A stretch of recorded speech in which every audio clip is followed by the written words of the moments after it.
I just said to it, write an obituary for podcaster Andrew Sims, who died yesterday at the age of 36. Oh, and my wow. goodness. Wow. Welcome to Millennial, the home of pretend adulting and real talk. I'm Andrew. I'm Laura. And I'm Pamela. So this week in the Dumpster Fire Corner, everyone buckle up.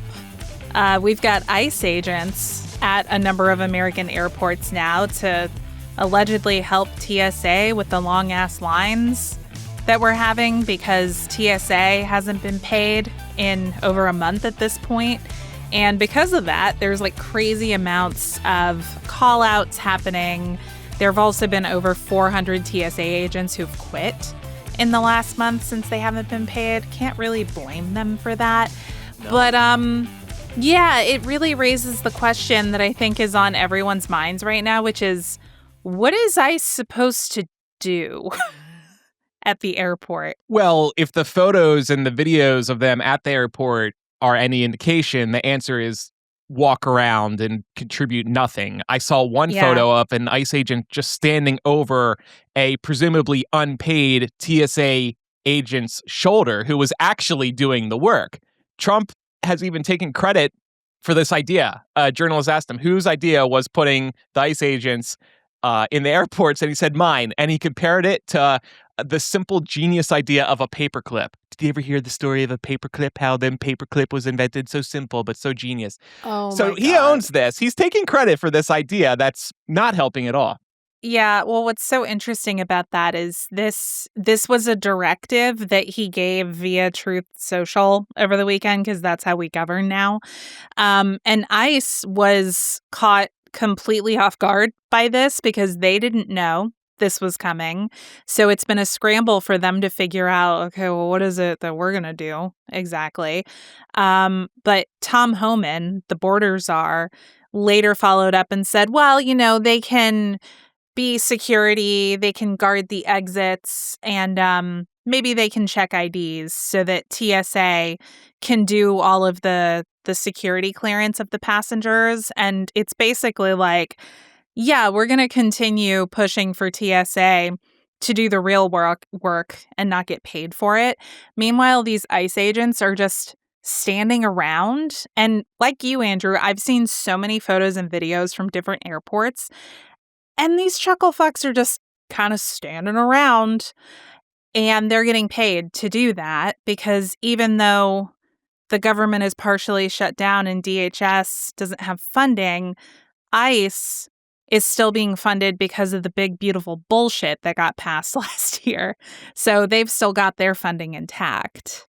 Yeah, that's crazy to me that it's like, it's not even saving money because, well, like it is, but they're just like not paying people. So they owe back pay to these employees. So really they're basically wasting money by having these agents there doing nothing. Yeah, except intimidating people. Like, to be honest with you, I feel like that is the real reason for this. It feels like a very natural escalation. Yeah, and I know Atlanta's been hit especially hard with these long lines. It's been crazy. The one thing I do like about the ICE agents in the airports, do you know where I'm going with this? Is that Trump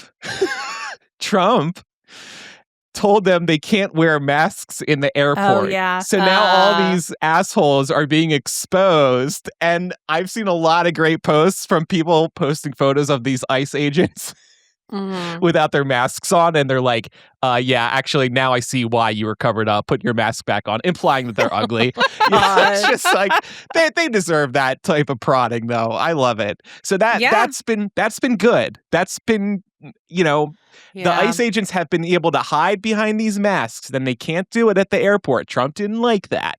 So now they're being exposed. I mean, I feel like part of it, too, is that technically you're not supposed to film going through TSA. So I think that they're hoping that maybe the brunt of like the interactions will take place where you're technically not supposed to be recording. Whereas on the street, you know, it's fair game. It doesn't seem to be stopping people because I'm not sure. I'm sure it's not, but I just like my worry is that like, you know, say there's an altercation, like they have grounds to confiscate any footage that like any man might take.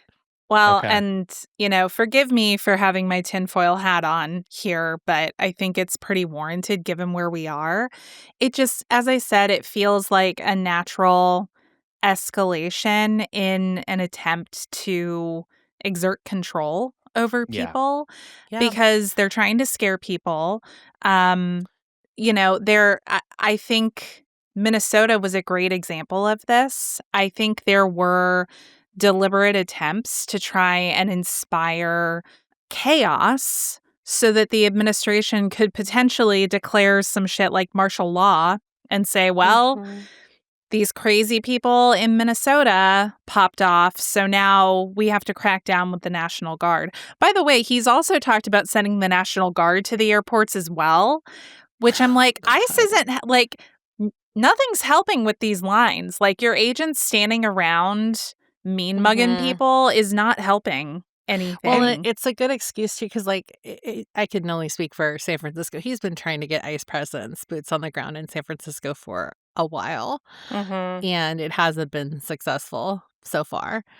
But I'm sure it's a bit trickier for the city to be like, you can't put ICE in airports, because I think airports, like, there's a little bit more red tape with, like, the government and stuff like that. So Well, I think especially when it comes to Customs and Border Patrol, because right, especially with anything international, like an international airport is considered to be within 100 miles of a coastline, right? And so right. We they talked about this. they have the right. Yeah, Mhm. exactly. Yeah.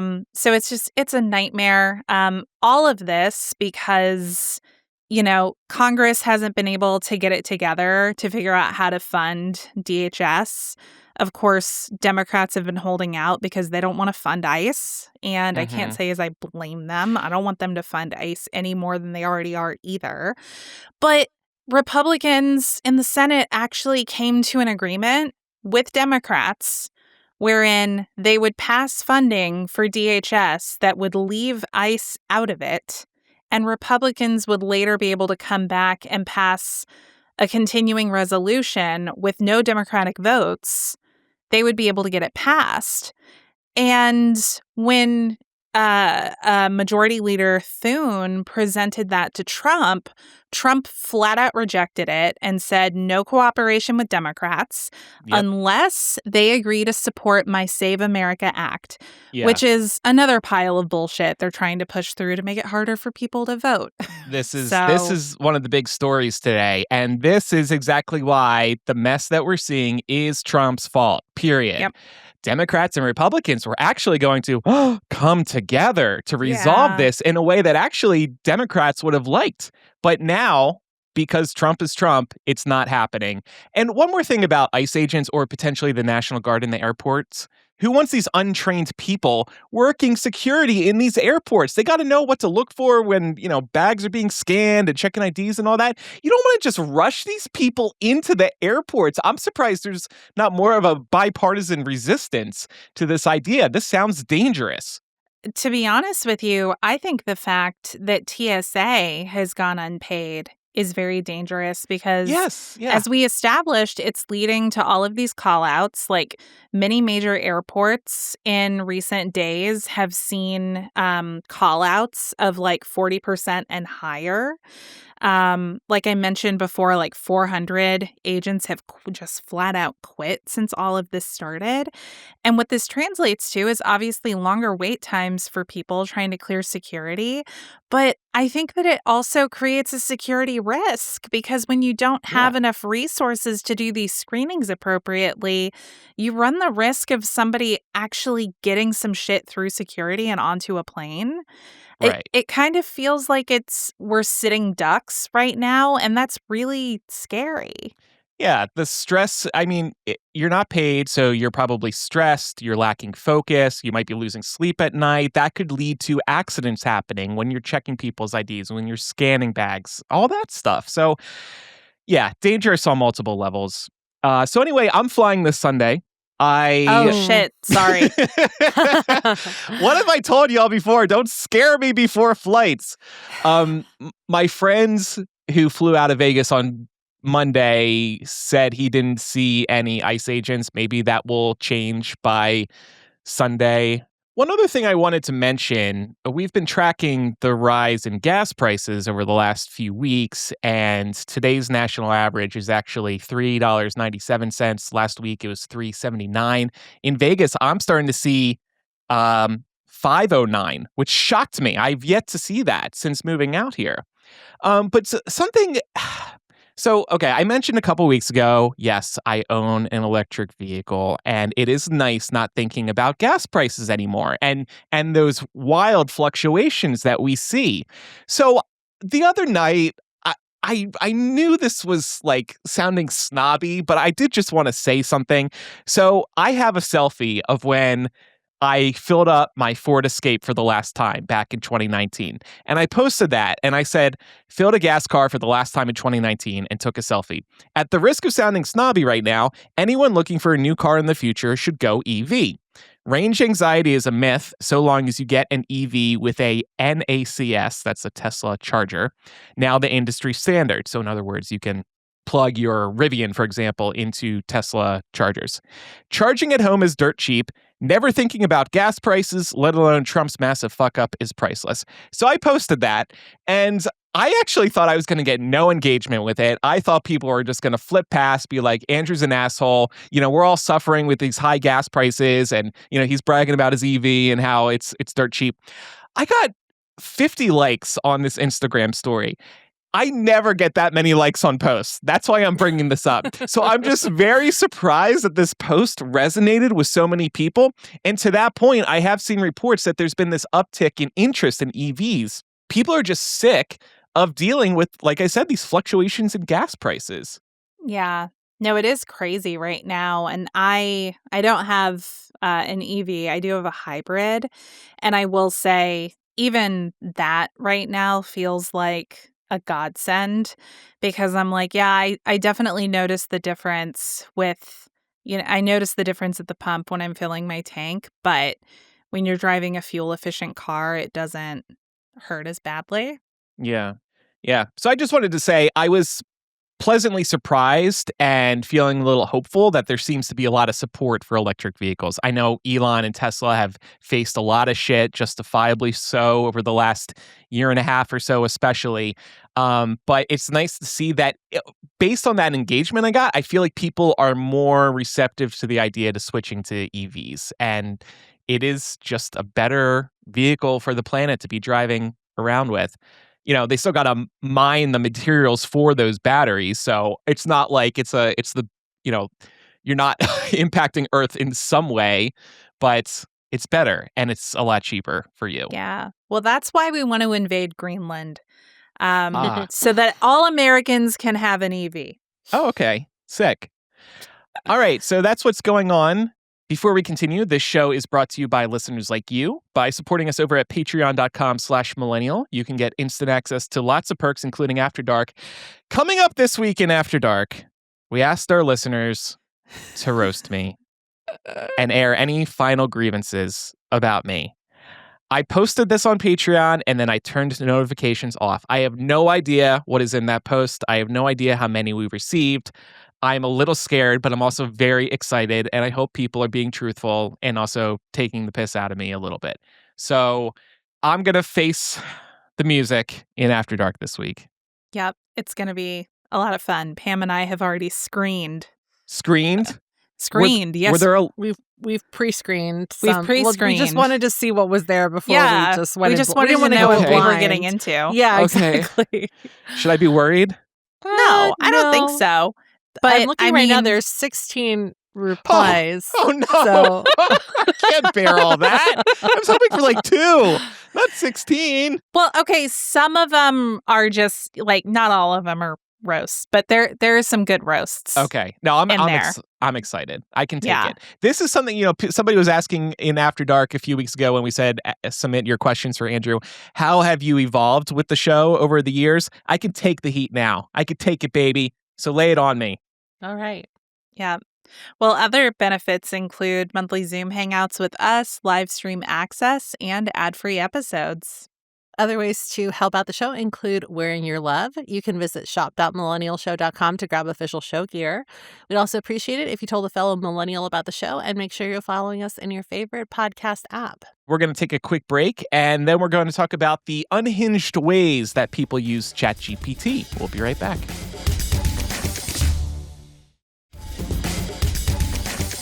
So I was scrolling on TikTok about maybe 2 weeks ago, and I came across this video where somebody was talking about a post they had seen where people were sharing the most unhinged ways that they've used ChatGPT before.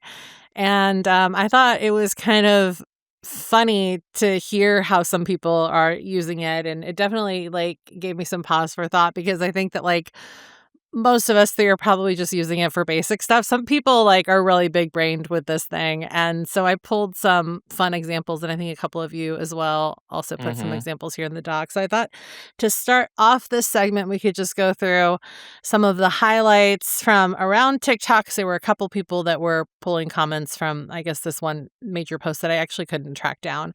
And then we also thought it would be fun to share some maybe fun, more unique ways that we've used ChatGPT recently that we maybe haven't shared on the show, to give you all some ideas in case you want to level up your game over there. So, or commit fraud. Yeah, that's that too. I think we'll get to that later. With this being my last episode, I felt it was appropriate for me to come clean about one more thing that I haven't shared on the show Another before. deathbed confession. So stay tuned for that. Andrew potentially setting himself up for legal trouble. So the first one here says, I had ChatGPT help me write my court documents for full custody. It worked. And this was not the only person in the chat, so to speak, that had talked about using ChatGPT to help with court stuff. So might be putting lawyers out of business too, which kind of makes me feel a little bit better, because you usually think about ChatGPT being like a creative killer, But to put the future of your child in the hands of an AI bot is kind of a terrifying thought. Yeah.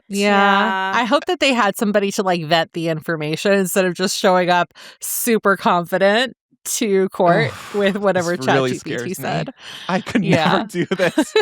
Yeah, I think the main concern for me with stuff like this is just when you put that information into ChatGPT, it is going to retain that forever, and it's learning from you and about you. And all it takes is a data breach for your personal information to get out there. So it's just another consideration you have to have in mind. Again, not to say that I haven't put personal stuff into ChatGPT myself, but I think it's something you just need to be aware of. Wow. Yeah.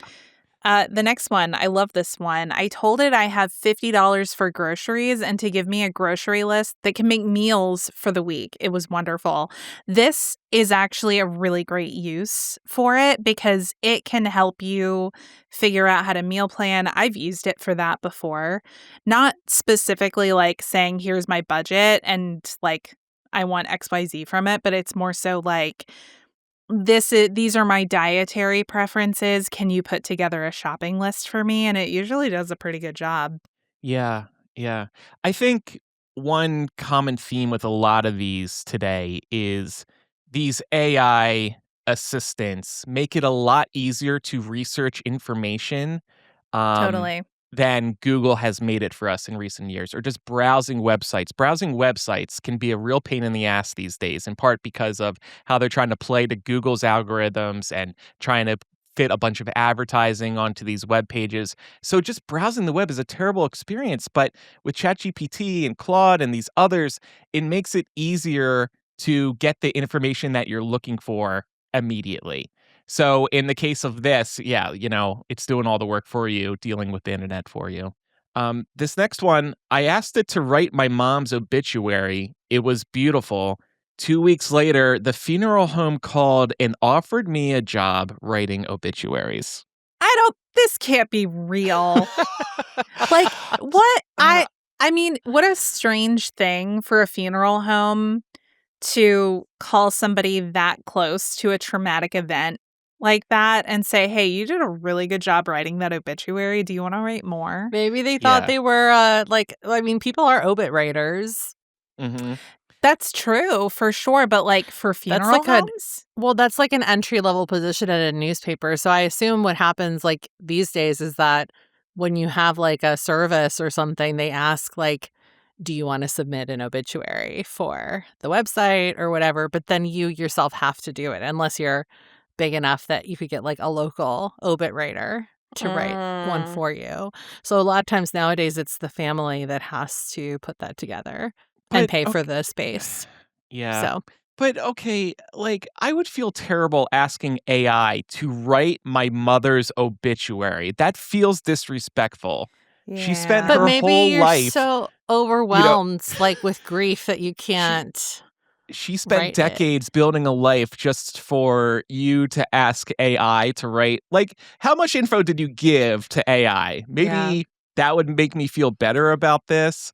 I believe the first part of that this person asked AI to write their mom's obituary. It's the second part I'm not so sure is true. Yeah, I could go either way on the second part too. Although that seems like a pretty good side hustle to me. You know, it's obit. There's an art to obit writing. This is something. It's like so funny. This is something they actually like teach you how to do in journalism school. It's like one of the first things that you have to do usually when you take like News 101, and it's usually like you're interviewing another classmate and then writing an obituary for them. That's how they tend to set it up. So yeah, like it's like there's like an art form to it, but yeah, I don't know. Yeah. Maybe it's a dying art, like no pun intended. I don't know.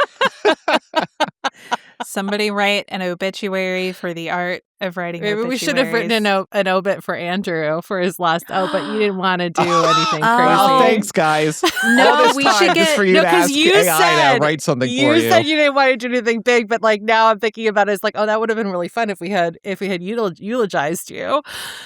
You know what's Not so funny AI. too? They wouldn't have been No, fun. I would have done it. Yes. I would have put in the elbow grease to do it. Okay. I would have dusted off my obit skills from News 101. No, but it could have been so fun to see what it came up with because it's like can it write a better obit than me and Laura?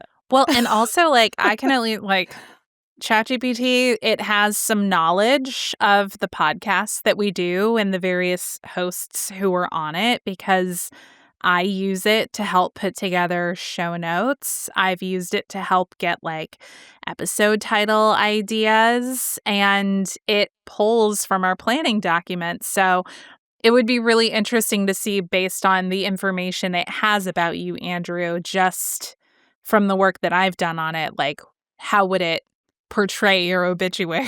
So I just said to it, write an obituary for podcaster Andrew Sims, who died yesterday at the age of 36.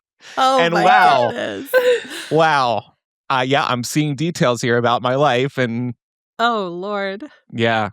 Is there anything worth sharing? Well, okay, how about this ending line? He will be remembered for his voice, steady, curious, and unmistakably his, and for the space he created for others to feel heard. Oh, that's nice. That's very Guys, sweet. Stop. It's AI. Jesus Christ. Very sweet. I'll tell the AI that. That's very sweet. Thank you. Right. I'm just thinking like if we read that to like Heidi, she'd be like, that's nice. That's nice. Yeah. Did it talk about heated rivalry though? Because if not, in his final days, he found joy in heated rivalry. He'll be remembered for his passion for heated rivalry.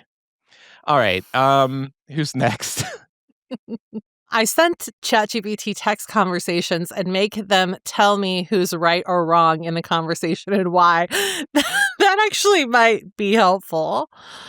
I could see that being helpful. Yeah. Well, and definitely like probably overly self-validating because I think we're going to see from some of the examples we cover, ChatGPT is really good at making you feel like every question you have is like the most original, greatest question that anyone ever asked. Yeah. Well, you can also like set it up so that it speaks to you in a certain tone. Mm-hmm. Yeah. Yeah. And sometimes it'll even give you options. Like I had this the other day where I asked it a question and it was like, you're talking to like a pilot version of ChatGPT. Which of these responses do you like better? Yeah. Mhm. Yeah. I hate when it does that. I have to read 2 versions now. Just give me 1 version. Yeah. I'm not dealing with that. Yeah, I'm not working for you. The Yeah, chatbot exactly. works for me. I really like this next one. I used it to help negotiate buying a car and pretended to be texting my husband. This is actually a really good tip. And I will say, back in the fall, I traded in my car. And before I did my trade in, I definitely used ChatGPT and was like, this is my zip code. These are the models that I'm looking for. These are the ranges that I'm looking for. This is what I think my trade in is going to be. So like help me find available stock to like see Yeah. what my options are.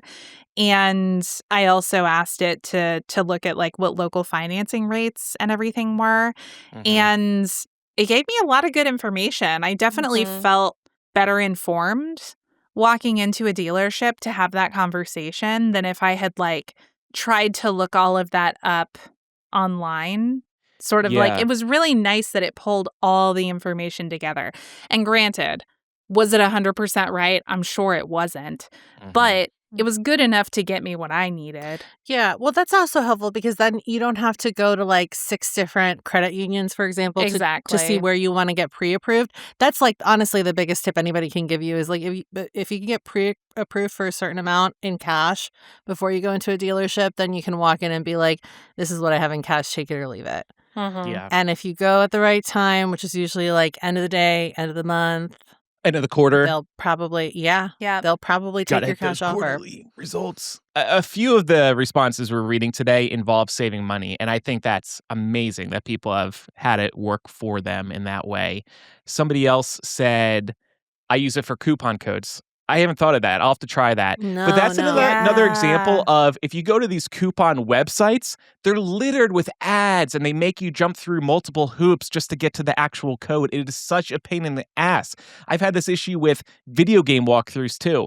I have so much respect for these people who are doing these walkthroughs on IGN and Polygon and all these other places. That work I cannot even imagine doing as soon as a video game comes out. That seems like really tough work. But their editors, whoever, I don't know who to blame exactly, but the websites are just a terrible browsing experience. So somebody mentioned to me just last week, I've used the AI for video game help, so I'm going to start doing that too.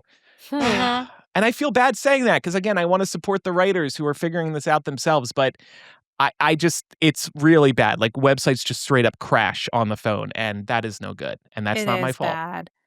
Well, and I think another thing I've found myself sometimes like if I don't know what something is, I'll just take a picture of it and be like, what is this? Like again, there was a button in my car that I didn't know what it was. And could I have pulled out the car manual and like flipped through to try and find it? Yes, but was it faster for me to take a picture and ask ChatGPT? Yes. And it was the windshield defroster. And the reason that I didn't know what that was is because I've never had one before in my defense. Fair. So I got denied by UHC for a surgery. I uploaded the policy language and asked it to cross-reference with my medical test results, and it found their flaw. And on my second appeal, I won and got the surgery. bravo. That freaking like the way that they code that language for insurance, it'll get you. Mm-hmm. And like I said, people have been using it to save money. There were stories in this TikTok. People were saving thousands of dollars in different ways dealing with insurance companies. So I thought that was really cool. And this one's from a teacher. I type what I really want to say to a parent and then ask ChatGPT to make it nice and friendly. I love that. I That's could great. probably do that a little more often. Not as a teacher, but This was not from any of these videos, but I was watching an interview and it was just with somebody in business, and they were saying that they will put their especially if they're trying to pitch something via email, they'll put their version into ChatGPT and ask ChatGPT to identify like the main goal or incentive, and then also to pinpoint any places where like there's language that directly goes against trying to get that goal achieved, so that they can like rework those parts so that the whole email is like pro, like pushing people towards saying yes to whatever they're trying to get past. And I thought that was really clever, but it's a similar thing here where sometimes like you think that the language is like good, but it could be better, or it might be, might do a little tweaking. Mm-hmm. So I also think that we'd be remiss not to update everybody listening on some of the more unhinged or creative ways that we've been using ChatGPT lately. So this is a great place to do that. Laura, do you want to go first and share what you've been using it for? Yeah. So most recently, I used it to try and save a plant that was dying. I think it's pretty well documented on this show that I am not a good plant parent. And that's why most of the plants I have are fake. But somebody had gifted me a succulent. And I noticed one day that the succulent was just not looking good. And it was kind of an overnight thing. Like, I got up in the morning and I looked at it and I was like, oh, like that's the color's kind of off and the leaves felt like kind of soft and mushy. So I took a picture of it and I just sent it to ChatGPT and I was like, how do I save this plant? And to Chat's credit, it was super specific. It recognized the plant that it was. I mean, I believed it. You know, I don't know if it was right about the kind of succulent it was, but it seemed like it knew what it was talking about, which is something that makes ChatGPT kind of dangerous because it can be confidently wrong. But with this, it was very specific in saying what you need to do is pull off, any parts of it, like clip off any parts of it that are like mushy and dead. And then it was like, you're going to want to find like the head of the plant and pull it out of the soil to see what the health of that is, because it explained that if the actual like head of the succulent was still in good shape, I would be able to replant it and it would come back. However, once I pulled it out and took another picture of it to show ChatGPT to be like, okay, here's the head of the plant, it came back and it was like, no, that's dead. And it, of course, came back and was like, basically, it's not your fault. It's the soil that retail stores plant these things in. They set you up for failure. True. That is not a lie. Oh, is it true? Yeah, because you need special succulent. Technically, you need special succulent formula for succulent plants. It's like faster draining, which Andrew probably knows because you have drought free. Yes, plants. I totally know that. Yeah. Mm-hmm. Or whoever put your drought free plants in your garden probably knows that. Yeah. No, it did specifically call out that it probably drowned. Yeah, because it really wasn't easy for draining that well to happen. Yeah. So okay. There you go. Well, Pam, since you said it, I'm going to take that as evidence that ChatGPT knows what it's talking about. Pam GPT. I also asked it to do an analysis of Canella's facial expression in a photo I snapped of her. A lot of y'all at home have seen my dog at various times over the years. She just has the most expressive face. And there was a picture of her where she was looking particularly demanding, staring at me that I snapped. And so I took a picture and sent it. And I was like, hey, please describe what my dog's facial expression is saying. And it got back to me and basically was like, oh, this is giving tiny supervisor. And I was like, wow, that's accurate. Super accurate. So I use it for fun shit like this. Yeah, I've seen some dog or pet inspired ideas go around the internet a few times. And I think, even to vets, pets can be such a mystery. So I think it's fun to ask the AI overlords like what they're actually thinking and see what these bots come up with. Yeah. And finally, I do, as I said, I do use it for some of the work on our shows. And y'all know that sometimes we launch sort of event-specific discount codes for our Patreon. So I used it to get some ideas for Rapture-specific discount codes that we could play with. And I think we might have used one of these, but basically I just went and I was like, hey, we want to come up with some Rapture-specific funny discount codes to use to inspire people to sign up. And it came up with shit like the Left Behind discount, which I think may be the one that we ended up using. But it came up with some funny stuff. So It can be really useful. I think it's a problem when people use it for everything, but Or don't iterate on what it comes up with. Like, 100%. maybe this Yeah. gets you started, before you punch it up a little more or something. Yeah, for sure. So, like, for example, I said I tend to use it for show notes and stuff. I'm never just directly copy and pasting what ChatGPT gives me and saying, good enough. Like, I I put my own spin on it, and my finished product ends up looking a good bit different from what chat comes up with, but it makes it go a lot faster to have like a draft. I like how we're on a start with. first name basis with ChatGPT. Yes. Me and Chat. Listen, me and Chat, our relationship. Some of the things I've done recently on ChatGPT is I asked it to teach me how to sew a specific style of dress with the fabric that I had on hand, so like the type of fabric. And it actually did a pretty good job with that. But then I took it one step further, and this was like my favorite part, is I was able to get it to basically like create a pattern for me that I could then print out based on my exact measurements so that I did not have to draft the pattern, which like I would have done, but that would have taken so much more time, and it was just so much easier to just print it out and like plop it over the fabric and cut it out. And then I was like at my sewing machine, maybe 20 minutes later. So that was really nice. Like Laura, I've used it for gardening, to identify like pests or anything like that looks wrong with my plants. It's definitely been helpful for that. If I can't get down to like the local hardware store because, like they're closed or whatever, they tend to close early. But also to teach me how to like specifically prune new things that I plant, because that's a big part of like taking care of your garden. And then this is the probably like the one that I shouldn't have done, but I can be a little impatient. So I last time I got my blood drawn, there were like two places where I just like really just wanted to know what like that all meant, and I couldn't figure it out. And the doctor was like not able to call me right away. Like they were like, oh, we can squeeze you in for, a breakdown in a couple days. And I was like, that's too long. This is gonna like eat away at me. So I just like put in those two specific results, and then it told me what was wrong with me.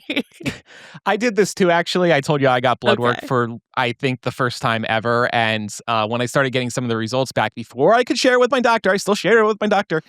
I threw it through ChatGPT, and I got some reassuring thoughts back from it. So it just brought me some temporary peace of mind. Right. That was the whole thing. Like, it wasn't like I canceled my doctor's appointment or anything after it. It was just like, oh, okay. It's like, that's not very scary.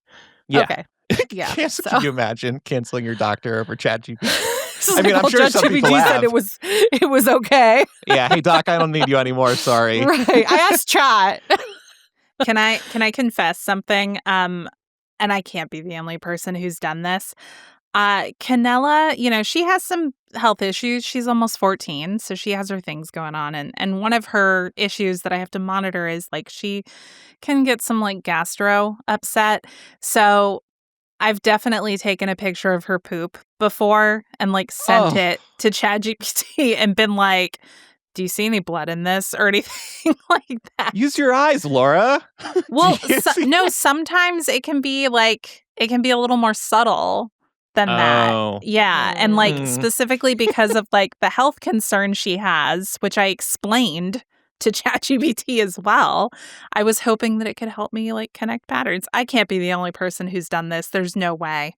I'm just imagining uploading a photo of poop. So I'm sure you're not the only person, but I'm getting stuck on this uploading a photo of poop part to ChatGPT.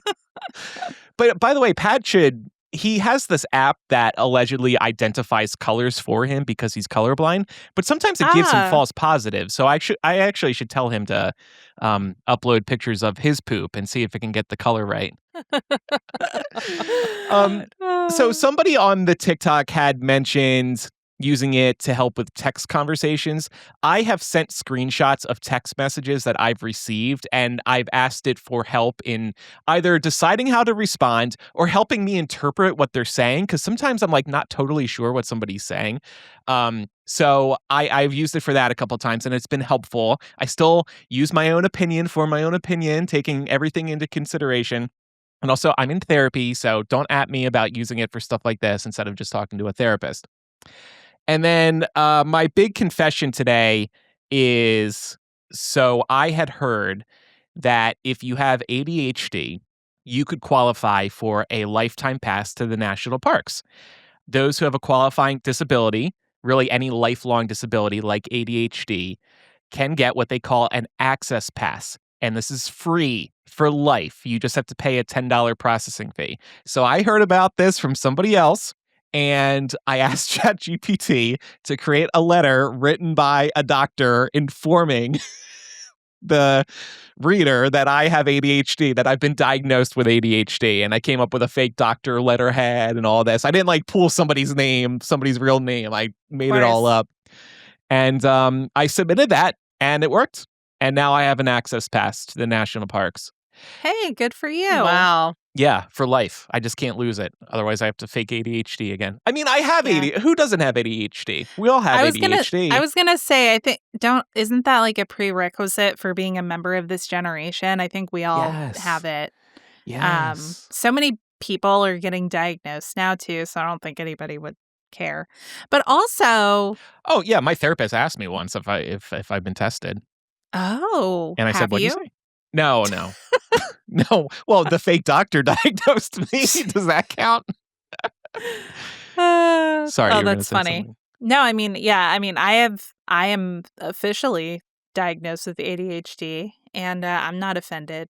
So get it. Okay, good. Thank you. Well, and don't go and buy an annual national parks pass right now, because this year's design has freaking Donald Trump on it. I meant to ask you a while ago, like how you felt about that as a annual park pass girl. Yeah, I'm disgusted. I was like, are you going to put a sticker over it? But I guess you solved the issue, because then you're going to have this fancy new lifetime pass. So yeah, exactly. I am going to miss buying the annual pass every year, because it has had a different design each year.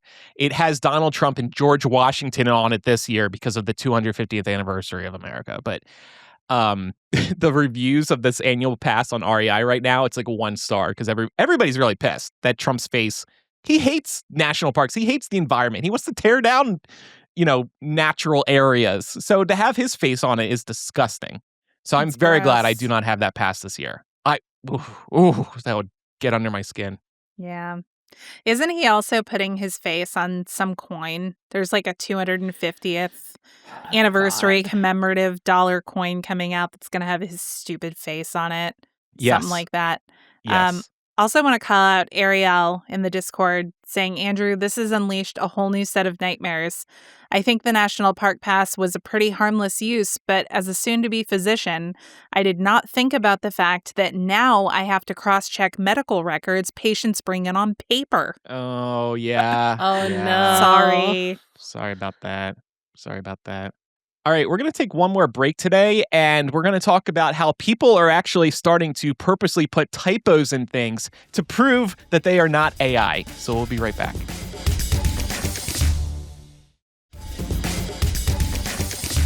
So I saw this article. I thought this was funny.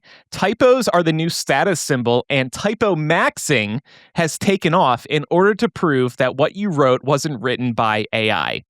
So there's 2 reasons that people are putting typos in their work.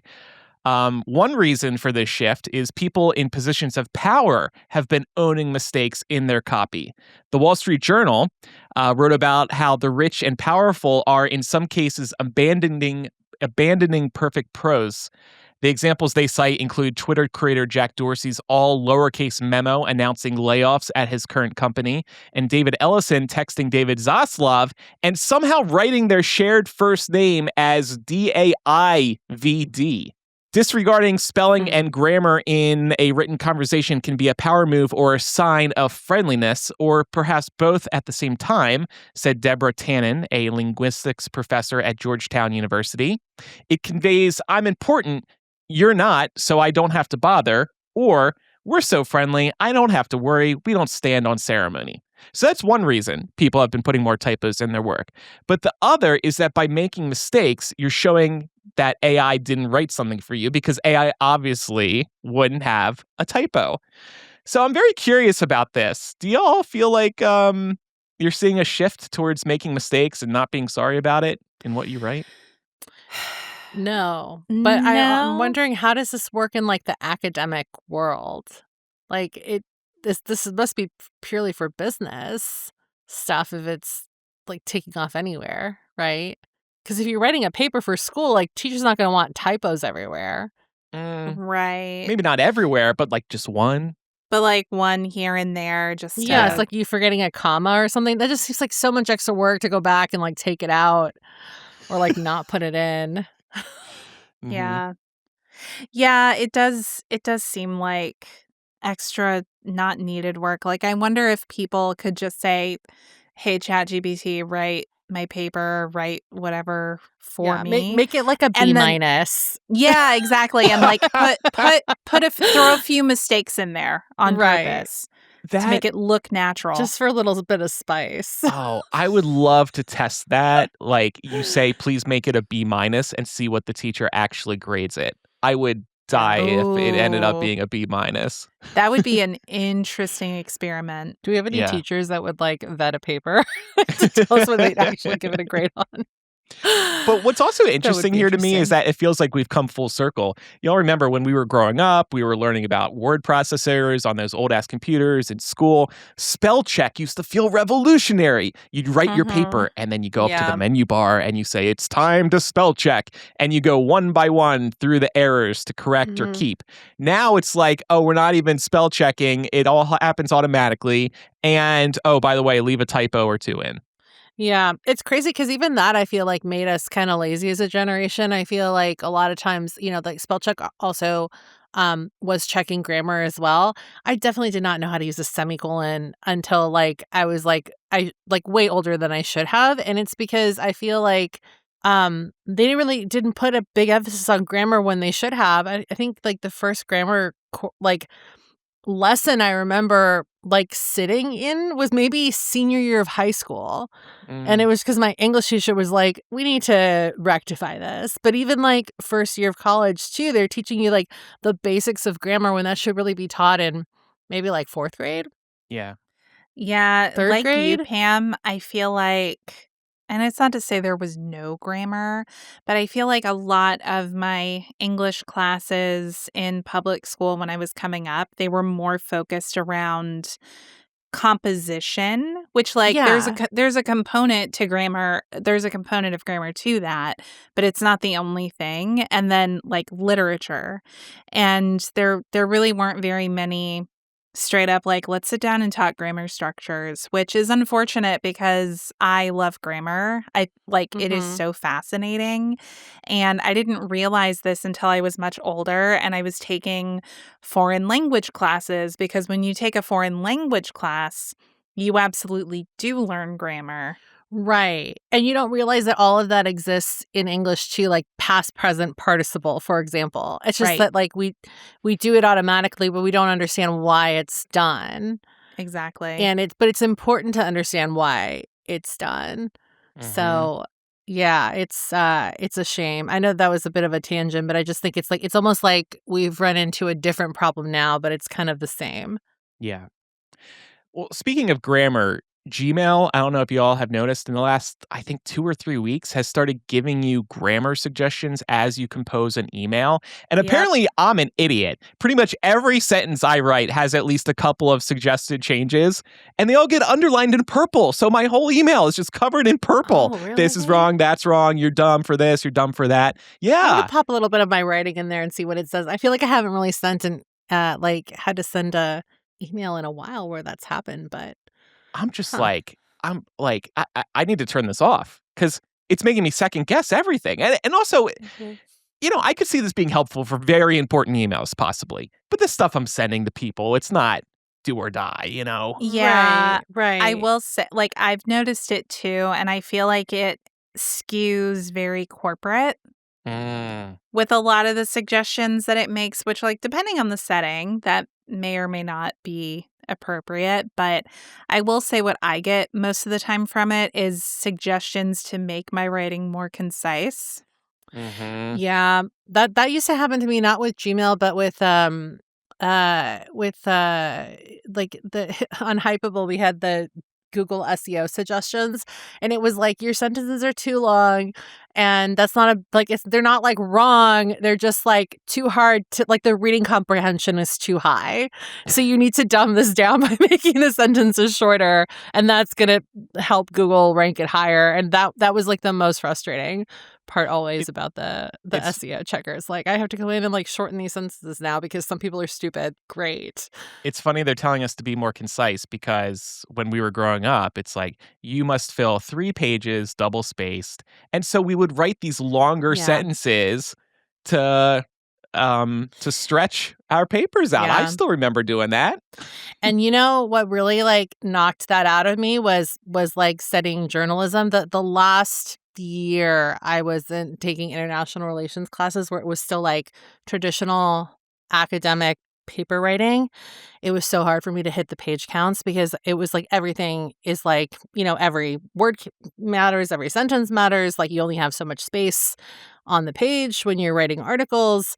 And then here's this like IR teacher being like, I would like a 15-page research paper. And it's like, Mhm. I don't think you really want that. I could do this in No. 9. Yeah. Yeah. Well, I think it's a different kind of writing, right? Because Yeah, when you're yeah. writing in journalism, like what is the average reading level of an 6th American? grade. It's yeah, exactly. Yeah. So like That's in why the New York Times is yeah. hard to read, actually, because the average like length of a sentence is about 30 to 40 words, and the sweet spot for most Americans is 20 to 25. Oof, Yeah. that's Well, sad. I also just wanted to say and run this by y'all. I was cracking up a couple weeks ago. A team member on a podcast network that I'm involved with had sent album art around to the team for review, and only one person had replied with their thoughts on the art. So then this person followed up team, and then the responses started coming in. But this one person's response just felt like it was written by AI, and I want to know if you guys agree with me. So the response was, hey, so the granular details in the mock-up really bring it to life. The paper texture, shadow from the giant heart, the slight imperfections on the couple in the thumbnail. M dash M dash. It's giving homey, tactile, cozy atmosphere. AI. Yes, 100%. That's AI. I'm Dash alone. I was laughing my ass off. I felt like I just saw this in ChatGPT. I can't imagine that someone would have the nerve to basically copy and paste something from Yeah. ChatGPT and it be this obvious. I was screaming. It's so funny because it sounds so pretentious, but all they had to do was tell ChatGPT, it's like, can you make this sound conversational? Yes. Down Like to I'm earth, talking quick to a email. friend. Yeah. Yeah, exactly. I was cringing because I thought it was Well, so yeah, obvious. Yeah. I mean, I have to imagine this doesn't sound at all like their usual writing style. I mean, I feel Yeah. like that's just an automatic indicator anytime you see something like this. All they had to say was like, looks good, boss, love the colors. Yeah. Yeah. Or like, or even the textures. Like, I love the texture. I love the Yeah. color. Great. Like, keep To it me, it's just moving. like the structure of these 2 sentences and the personality. You know, it's giving 3 items and then describing why it liked the 3 items. And then the M dashes too, which is, oof, whoa, wow. Couldn't be me making it so obvious. And also, we're speaking very positively about AI today with ChatGPT and Claude. We know that many of our listeners and us ourselves have concerns about AI. There are plenty of concerns, and they are valid. But we thought it'd be interesting to share some of the more clever ways that people are using AI because it is here and it is huge right now. Yeah. I mean, it's one of those things where it's like Pandora's box has been opened, and you can either learn how to use it and benefit from it, or you can get left behind. Yeah. I mean, you can also try Not to to be avoid using harsh. these things, and great if you don't. What frustrates me is the social media apps, especially, are slamming these tools down our throats, whether we want them or not. Yes. And what I will say too is like, I don't really know that you can fully avoid AI, even if you want to, because there's AI tools power freaking everything. Like, sorry, did you do a Google search today? That's AI. Have you used the voice assistant on your phone? AI. Have you used a chat bot when you like went to a website for help with your cell phone plan? AI. Like, Yeah. you know. And not to be defeatist about it, but I guess I would just say just try to use it less how you can. We can all Yeah, it take doesn't have some to be your shortcuts. first stop, like I was saying Yeah. earlier. Like you can go exhaust other options before you turn to it. Yeah, and So, OpenAI is facing a Totally. lot of shit right now because they are now working with the Department of War. So maybe you want to try Claude or something else instead. yeah. So yeah, this is my last episode of Millennial, and just wanted to offer some closing remarks here. First of all, I just want to thank everyone for supporting the show over the years. The show is not going anywhere, and I'm very excited, Laura and Pam, to see what you do with it. But now feels like the right time for me to focus on some other aspects of my career. That said, it has been so much fun doing the show and expressing my opinions on everything from the serious to the weird to talking shit and after dark. And I'll miss having this place to get my feelings out. Ultimately, my goals with each episode of any podcast are to put a smile on your face, to help you cut through the noise that you see online, to give you an engaging listening experience, and to help you get through this world through the discussions that we have about the news and dealing with the hard things in life. And I truly hope that you feel we've helped you all in some way. Two direct shout outs. First of all, to Laura and Pam and the other co hosts who have been with the show before us. You have helped me look smarter on the pod. So I really appreciate that. Aw. And you've both been incredible to work with. And I owe you all drinks, Laura and Pam especially. Hell And yeah. finally, Laura said, "Oh, cool, worth it." And finally, a special thank you to the pals who have supported us on Patreon. You helped us grow our careers in podcasting, and thanks to you, I got to and will continue to have a career in this world. Your support of our shows has been, as I've seen it in recent weeks, a bridge for me that I wouldn't have been able to cross without you. It's just afforded me the time to develop this career. So I'm very, very grateful for that. You all have also helped prove to my parents that I could drop out of college and still survive. So thank you for that. And just to plug myself, if you want to keep up with me, I'm still going to be on MuggleCast. And I'm Andrew Sims on Threads and Instagram. That's where I mostly post. And then I creep on people with my drone with Andrew in the air on TikTok. So that's what I have to Well, say. speaking of that, Roshni says, before you leave, can you please tell me if you figured out what your neighbor is selling on live stream? Yes, Which I I think did. was related to your drone spying. Yeah, Or well, you I maybe didn't were use. I thinking was you thinking would. about it. Yeah, Yeah. she's doing some Bejeweled streaming. It was Bejeweled work crafting. Yeah, That's cool. yeah. All right. I thought that was neat. And no snail song. I did not get AI to write this for me. Okay, there wasn't a single It M was dash in that from whole the thing. heart. It was from the heart. It genuinely was. Were there any mistakes? Like, were there any natural mistakes in there? Yeah, probably. I was second guessing some of the sentences that I wrote, trying not to be repetitive or anything. There you go. All right. Yeah. That was very sweet. Mm-hmm. Thank And you. I truly mean that, not in the way that I would say to ChatGPT. Right. Not in the way you would compliment an obituary that it wrote about me. No. Yeah. No. All right. Well, listeners, don't forget, we could use your support at patreon.com/millennial, and we love to hear from you. So email the show, millennialshow@gmail.com. Use the contact form on millennialshow.com. Leave a comment on Spotify or YouTube, or DM us on social. If you enjoy the show, please leave us a review in your favorite podcast app. Time for recommendations. I'm done with Andrew's favorite things. I just wanted to say, as a final recommendation, support independent podcasts. I have the utmost respect for shows that are going at it themselves outside of podcast networks. I just really admire what so many podcasts have done, being supported by their listeners through Patreon and other crowdfunding platforms. And we got started as independent podcasters. We've always been that way. Podcasting is what it is because it was just people in their own homes podcasting. And I want that to always exist in this world. So just support the independent podcasts that you love. I really mean that genuinely. That's a great recommendation, and I don't feel like there's a graceful way to follow it. I've been also doing kind of like a re-recommendation series alongside you, Andrew. So for this week, I'm going to re-recommend the Naturium Glow Getter oil-based body wash. It is so good.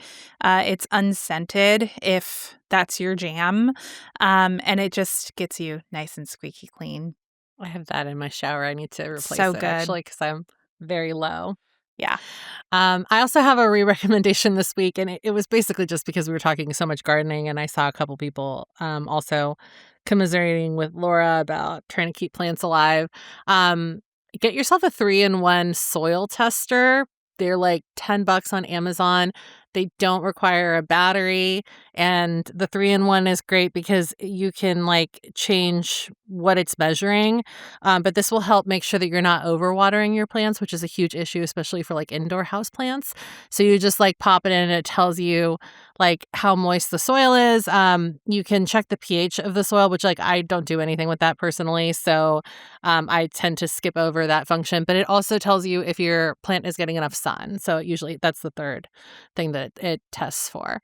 And yeah, it's just like a great little gadget. It'll help up your plant game if you're trying to keep things alive inside the house or even like outside. I use it for my outside plants as well. So awesome. Well, After Dark and my roasting will start in a moment for patrons and Apple Podcast subscribers. Thank you again, everyone, for listening, for your support. I love y'all. I'm Andrew. I'm Laura. And I'm Pamela. Bye, everyone. Bye. Bye.